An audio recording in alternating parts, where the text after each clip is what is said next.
ಎಲ್ರಿಗೂ ನಮಸ್ಕಾರ. ಸಾರಿ ಲೇಟಾಗಿ ಬಂದಿದ್ದಕ್ಕೆ ಕ್ಷಮೆ ಇರಲಿ. ನಿಮ್ಮ ಕ್ವಶನಿಗೆ ಆನ್ಸರ್ ಮಾಡಲ ಅಥವಾ ಸ್ಟಾರ್ಟ್?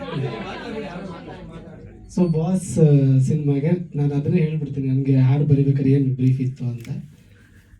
ಪ್ರತಿಯೊಬ್ಬ ಯಾರೇ ಆಗಲಿ, ನೀವಾಗಲಿ ನಾವೇ ಆಗಲಿ, ಯಾರೋ ಒಬ್ಬ ಒಂದು ಒಳ್ಳೆ ದಾರಿಯಲ್ಲಿ ನಡ್ಕೊಂಡು ಬಂದವನು, 4 ಜನಕ್ಕೆ ಸಹಾಯ ಮಾಡ್ಕೊಂಡು ಬಂದವನು, ಅವನಿಗೇನೋ ಒಂದು ನೋವಾದಾಗ ಅವನ ಮನಸ್ಸಲ್ಲಿ ಆಗುವಂಥ ಒಂದಿಷ್ಟು ತುಮುಲಗಳಾಗಿರ್ಬೋದು, ಅವನು ಅನುಭವಿಸುವಂಥ ಒಂದಿಷ್ಟು ಪರದಾಟಗಳಾಗಿರ್ಬೋದು, ಇದು ಹಾಡಲಿರಬೇಕು ಅಂತ ನನಗೆ ಹೇಳಿದ್ದು. ಸೊ ಬಹುಶಃ ನೀವು ಪ್ರತಿಯೊಂದು ಸಾಲು ಇದು ಮಾಡಿದ್ರು ಕೂಡ ಯಾರಿಗೇ ಆಗಲಿ, ಯಾರಿಗೆ ಒಂದು ನೋವಾದರೆ, ಅವನ ಜೀವನದಲ್ಲಿ ಯಾವುದೋ ಒಂದು ಘಟನೆ ಆಗಿ ಅವನು ಡೌನ್ಫಾಲ್ ಆದಾಗ ಅವನಿಗೆ ಕನೆಕ್ಟ್ ಆಗ್ಬೇಕು ಹಾಡು ಅನ್ನೋದು ಇದಿದ್ದು. ಸೊ ಅಷ್ಟು ಬ್ರೀಫ್ ಮಾತ್ರ ನನಗೆ ಕೊಟ್ಟಿದ್ದು. ಹಾಗಾಗಿ ಅದನ್ನ ಇಟ್ಕೊಂಡು ನಾನು ಬರೆದಿರೋದು.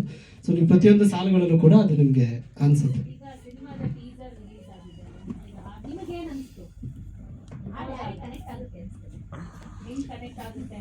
ಇಲ್ಲ, ನಾನು ಟು ಬಿ ಫ್ರ್ಯಾಂಕ್ ತುಂಬ ದಿನ ಆಯಿತು ಟೀಸರ್ ನೋಡಿ. ಸೊ ಈಗ ಬಂದಿದ್ದು, ಸಾರಿ ಲೇಟ್ ಆಗೋಯ್ತು.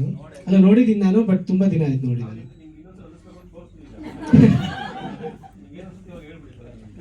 ಇಲ್ಲ, ನಾನು ತುಂಬ ದಿನ ಆಯ್ತು ನೋಡಿ. ಚೆನ್ನಾಗಿದೆ ಅನಿಸ್ತು ಟೀಸರ್.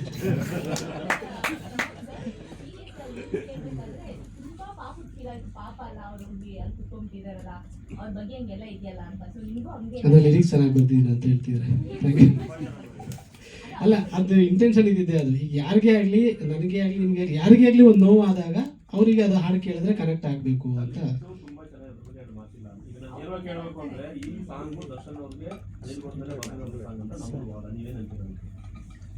ಇಲ್ಲ ಸರ್, ನಾನು ಖಂಡಿತವಾಗ್ಲೂ ಇದೇನು ತಲೆ ಇಟ್ಕೊಂಡು ಬರ್ತಿದ್ದಲ್ಲ.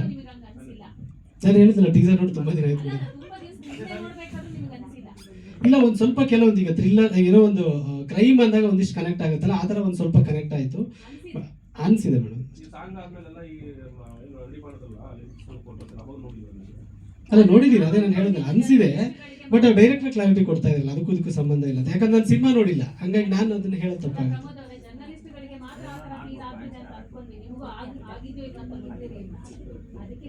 ಅಲ್ಲ, ಅದಕ್ಕೆ ನಾನು ಸಿನಿಮಾ ನೋಡಿಲ್ಲ, ಹಂಗಾಗಿ ನಾನು ಹೇಳೋದು ತಪ್ಪಾಗುತ್ತೆ. ಸೊ ನನಗೆ ಹೇಳಿದ್ದಷ್ಟೇ. ನಾನು 2 ಹಾಡು ಬರ್ತಿದ್ದೀನಿ, ಅದರಲ್ಲಿ ಇದು ಮೇಜರ್ ಸಿಚುವೇಶನಲ್ ಹಾಡು. ಇದರಲ್ಲಿ ನಾನು ಬ್ರೀಫ್ ಕೊಟ್ಟಿದ್ದು ಇಷ್ಟೇ. ಅವರು